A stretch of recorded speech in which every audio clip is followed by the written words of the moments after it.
At 14:30, groups of students broke away, moving down Plain Street. At 14:40, they approached both the entrance in Plain Street and Parliament Street and forced their way through the locked vehicle gates and entered Parliament grounds from both sides. The group entering Plain Street was stopped by PSS and public order policing members approximately 5 meters away from the National Assembly. The group entering Parliament Street was stopped by the PSS members and public order policing members at the Poorthuis entrance. It need to be mentioned at that stage that Parliament was in session, and the large number of students on the precinct posed a security risk to the National Assembly. The public order policing operational commander made an operational decision to overcome the specific threat by a pushback maneuver by means of physically pushing back the groups with shields towards the outside of both the gates. The participants were warned in both Xhosa and English on various occasions by means of a public address system that their actions were illegal and that they must vacate the Parliament precinct. When the public order policing members applied the maneuver of the pushback, some of the participants violently resisted, and in the process 21 stun grenades, 2 smoke grenades, and pepper spray were used to move the participants out of the parliamentary grounds. At 15:30, they were channeled out of the gates, and participants retaliated by throwing bricks, stones, bottles, and various items at SAPS members. No buildings in the precinct were compromised, and none of the 3 national key points were breached or compromised. The 2 vehicle entrances were ever damaged, and then SAPS received no specific reports of injuries from any of the participants or staff to Parliament. Security forces reported few minor injuries, and then the medium-term budget speech continued uninterrupted. Chair, this slide on the left gives an indication of the pre-incident that I've already highlighted to the Portfolio Committee. It shows on the yellow area the area in Plain Street where the students gathered prior to splitting into 2 groups and entering the parliamentary precinct at both Gate X3 and the Spin Street Gate. The incident slide on the right-hand side depicts the movement of the 2 groups into the precinct with the green arrows, and then the blue arrows indicate the pushback out of the precinct in the opposite direction as they have entered. Next slide, please. The post-event, Chairperson, 6 arrests were made within the parliamentary precinct. The students, after they were pushed out, regathered in the Ruland Street area. The 6 persons that were arrested were charged via Cape Town case number 1409 of 10 for trespassing and resisting arrest. In the meantime, the deployment of public order policing increased to 72 public order policing members that dealt with the situation outside the parliamentary precinct. The pushback outside of the parliamentary precinct occurred in the direction of the buses as well as the railway station, and in the process stun grenades and pepper spray were used. 23 people were arrested outside the gates of Parliament for public violence, and they were charged via the Cape Town CAS 1421. Chair, this slide consolidates what I've just presented to the Honourable Committee. The pre-incident on the left column from the time period 11:35 to 14:50, and in the middle the incident itself from 14:50 till 15:30, and the post-incident from 15:30 to 19:30. And it's in the bullets, it's the information that there were buses onto Parliament, the bus intercepted at Ruland Street. The students that disembarked and were walking out, they first indicated that they're going to the Cape Town Peninsula University, and then they proceeded to the Ruland Street. The information of the 1,000 students, the lockdown of the national key points, the redeployment of public order policing, the identification of the leadership to negotiate, and the engagement of parliamentary officials. And during the incident, the warning, the channeling of the participants, and then the process, the shields and the tonfire, the stun grenades, the smoke grenades, the pepper spray, and the ultimate arrest. And post-incident, the gathering outside the gates, And then the throwing of stones, the burning of bins, again the warning from SABC, the channeling of the participants, and again shields and tonfa, stun grenades, pepper spray, and the rest. If you can just go to the hyperlink, please. The firearm losses, the figure stood at about 14, but we've seen a reduction just a few between 2010 photos, Chairperson, to the Roland current Street. period. We're now down to 743 firearm losses, and which amongst which which is placed on the next slide on the parliamentary precinct.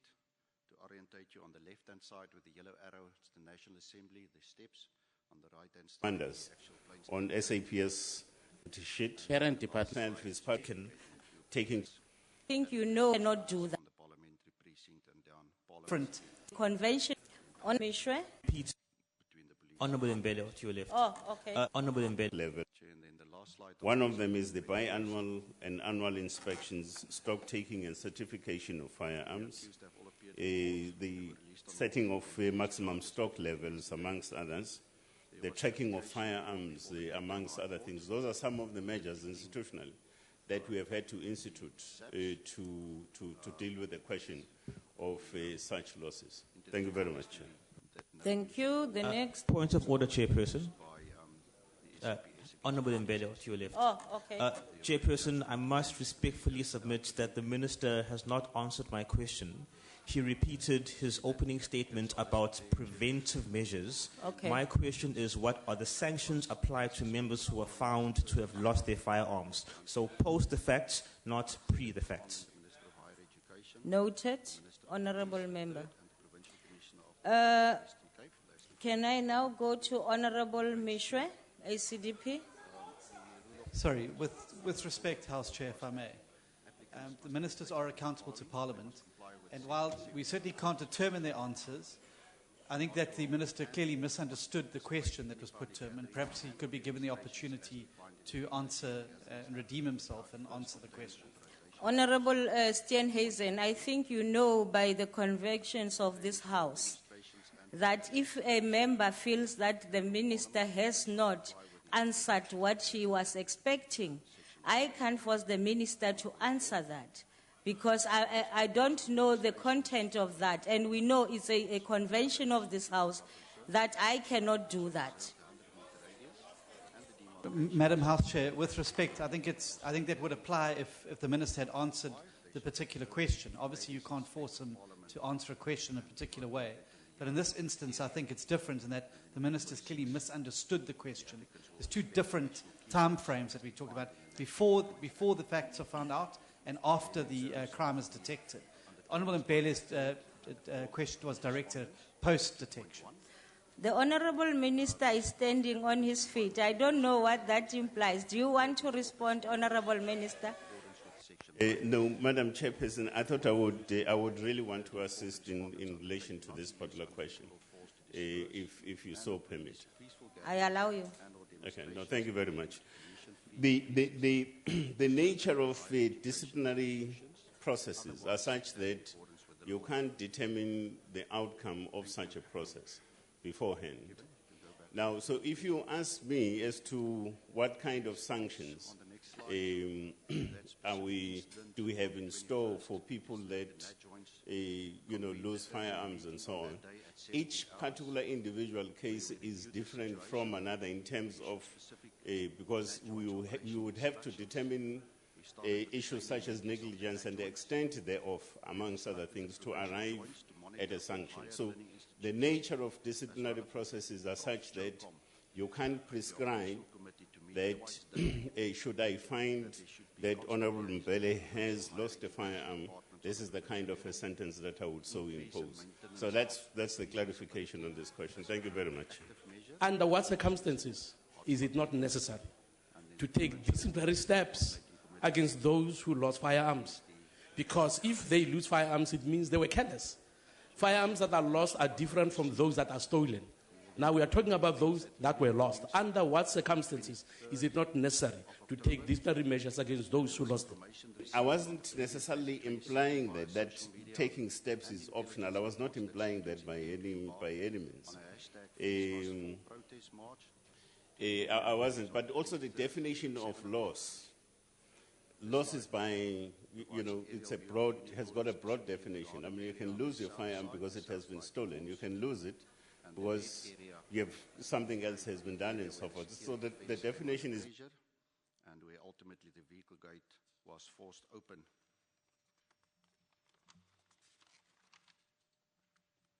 Chair, the overview of the incident on the 23rd of October. I've mentioned the students embarked on the Fees Must Fall protest march. At 11:55, there were approximately 15,000 students gathered at the Union Building on the lawns. On 12:30, the students broke the fence at the Union Buildings. 12:32, the students started to throw stones at SABC members, and they also started damaging private vehicles. And in the process, on the lawns, they were burning portable toilets. At 12:40, Minister Mashlobo left the stage because the students threw stones at him, and they demanded to see the Honorable President, President Zuma. There were also a group of about 300 students that were chanting near that gate that was broken and opened. At 15:25, the students mobilized and they were going back to the fence. And at 15:30, they were throwing stones at the stage where President Zuma was supposed to address them. The instruction was then given to disperse the students. Public order policing started with a dispersal action where they used stun grenades, CS, reduced rubber rounds, and pepper spray. The next slide deals with the damages, the injuries, and the rest as a result of the incident. At 16:20, the students were blocking vehicles in the central business district of Pretoria. At 16:30, they closed Wessels and Park Street with big rocks, and they also blocked a Coca-Cola delivery truck and looted. Broader than just what you alluded to.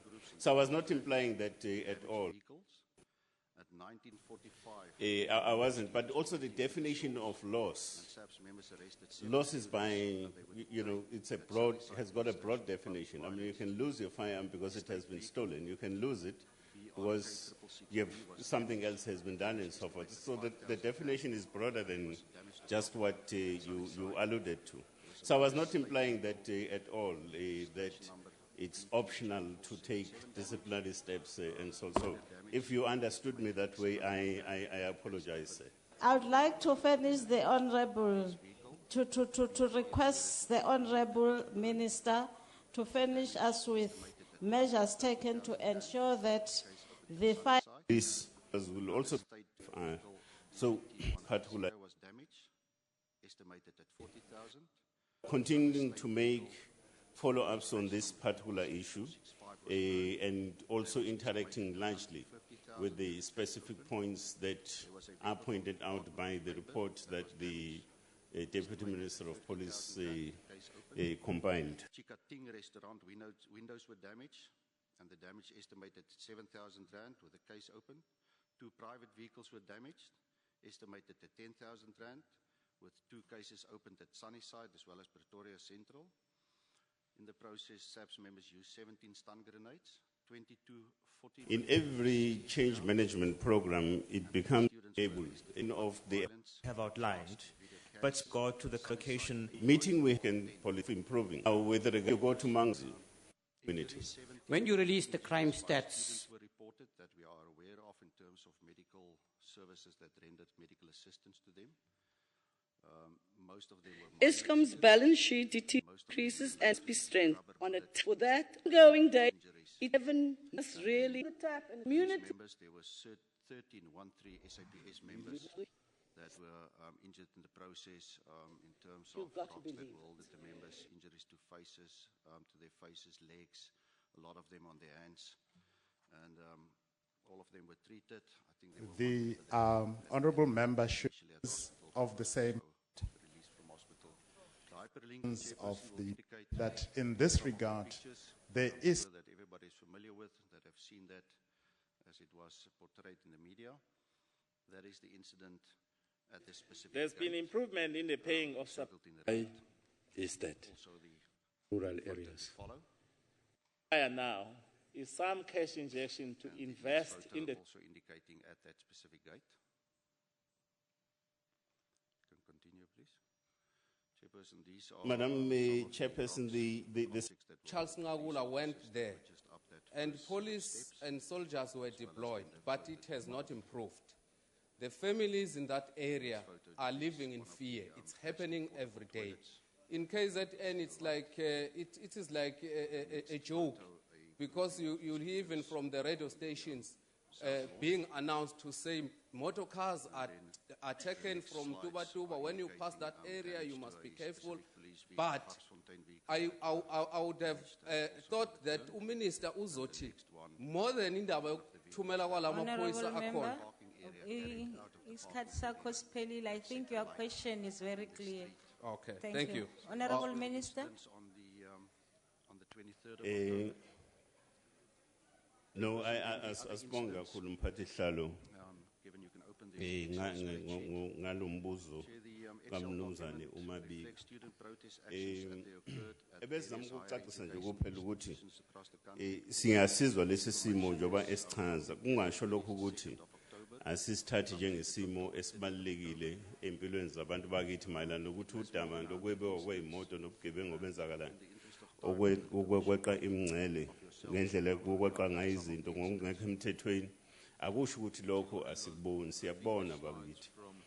Kodwa ke ngiwuzwile futhi umbuzo wakhe noma engawuqedelanga Nkosi, kodwa othi ngaphezulu kuba khona kwamasosha namaphoyisa ikuphi okunye sikwenzayo. Bese sizamile ukuchaza ukuthi olunye uhlelo sesisebenzela phezulu kwalo olokufaka inhloli ukuze kusizakale ukusebenza kwamaphoyisa. So lo msebenzi esithi ke uqalile ukwenzeka ngaphezulu koba khona kwenombolo nje isibalo samaphoyisa kanye namasosha abhekelela isimo sokuthi sinqandele ubuhlobo lobugebengu kuleya ndawo. Siyabonga Hlala. In respect of these stolen vehicles, especially in the areas of Skemelele and Manguzi areas, what is the current relationship? Because it's quite important for us to determine that between the SAPS, our border control police, as well as the police enforcement agencies in our neighboring countries. Is it a good working relationship? Because if it is, we would be seeing a decrease in these stolen cars. What could be further put in as an enhancement to the relationship so that we can shut down this thoroughfare of criminal trafficking, noting that it's also affecting tourism in the area? There is an excellent and a working partnership between, first and foremost, the South African law enforcement agencies, but also between the law enforcement agencies that operate in that particular area with our counterparts across the borders, particularly insofar as the issues of organized crime, because the issue also of vehicle theft and being crossed over to the neighboring countries forms part of the organized crime activity. So indeed, there is that working relationship. And let me just also hasten to say that we will also continue to step up our efforts to try and stem. When you leave the borders, where so the question, the valid part of your intervention. University of the Free State, and a memorandum was handed over. The classes are continuing. Thank you very much, Chairperson, honourable members. IPT, in accordance with its legislative mandate, is in the process of conducting investigations, but also IPT is in a special commission of processes into a conclusive, adverse, or favourable finding in relation to Minister Nathi Mthethwe's involvement, culpability, not. If that's the question that you want to pursue, you will then need to follow. And as to further investigative steps to be taken to fully assess Minister Mthethwe's involvement in the event at Marikana. And if you have not done so yet, will you do so in the near future?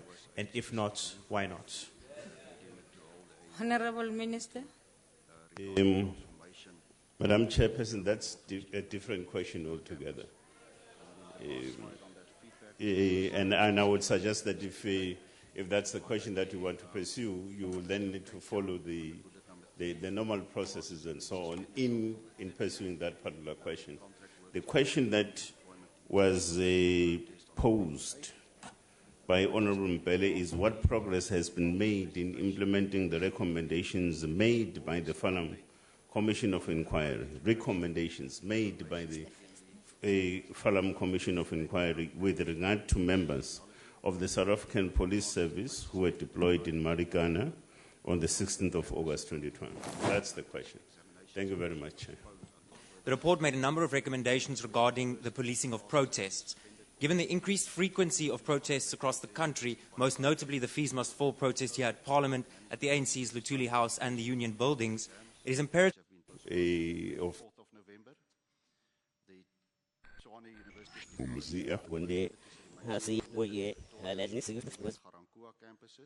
Thuthukisa indlela yokuphoyisa nokuqapha izimo zomphakathi. For the academic program to resume on Monday the 2nd of November. Free State, Fort Hare, the situation is back to normal, and then UWC is still closed and management hopes that the academic program will resume on Monday. Examinations are expected to commence on the 9th of November, and Wits, the Vice Chancellor addressed a group of protesting workers and students who made a series of demands of management and provided management response to the demands. The university remains open and focused on its academic program and other operational functions. The police are on standby. There is a group of 20 students at the time of the report that have joined the workers in the protest. Chair, and they're nearly done. The next slide indicate the monitoring of the education-related cases. And it's a consolidated overview of the cases that resulted from the student protests. And this data is valid until the 28th of October. You will see that the columns per province, the first one indicate the number of cases, 51. Already on the court roll, 18. Still under investigation, 24. In total, cases being monitored on 207 suspects that have been arrested. There's one case in KwaZulu-Natal of a guilty verdict. Then undetected, 8 cases were closed, and then there's still no cases withdrawn by the National Prosecuting Authority. So we're just monitoring that from a national perspective to also be aware of the times when the cases would appear in court. Then our operational concept and the operational approach from SABC is vested in the following principles: that the police will maintain public order at all times, that POPs units mobilized across the country with the deployments to hotspots. Members are clearly instructed to utilize established crowd control methodologies against protesting students with the recognition of constitutional right to strike. The concept of minimum force is strongly emphasized. Flexibility and discretion within the law to be utilized by commanders. No sharp ammunition to be utilized. The preferred option is to monitor the peaceful actions by students and channel them accordingly, and with the